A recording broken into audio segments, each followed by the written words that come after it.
بسم الله الرحمن الرحيم. عن سلمة رضي الله تعالى عنها قالت: قال رسول الله صلى الله تعالى عليه وسلم في الحديث: أفعمياوان أنتما ألستما تبصران. رواہ الترمذی۔ سیدہ سلمہ رضی اللہ تعالیٰ عنہ بیان فرماتی ہیں کہ میں اور سیدہ میمونہ رضی اللہ تعالیٰ عنہ ہم نبی کریم صلی اللہ علیہ وسلم کے پاس موجود تھیں کہ حضرت عبداللہ ابن مکتوم جو نابینا صحابی ہیں وہ گھر میں داخل ہوئے۔ وذالک بعدما امرنا بالحجاب، اور یہ پردے کا حکم نازل ہونے کے بعد کی بات ہے۔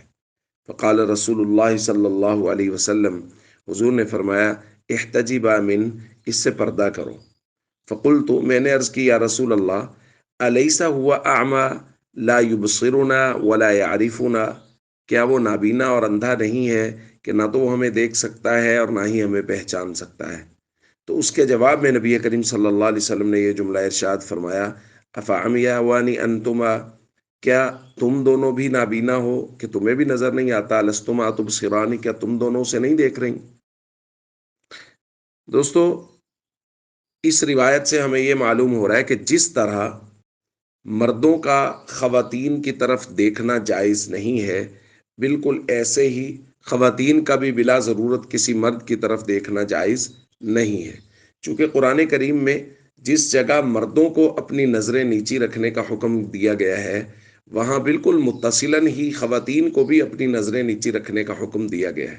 قل للمؤمنین یغضوا من ابصارہم، مومن مردوں سے کہو اپنی نظریں نیچے رکھیں، اور کہا گیا وقل للمؤمنات یغضضن من ابصارہن، اور مومن عورتوں سے کہو کہ وہ اپنی نظروں کو بھی نیچا رکھیں۔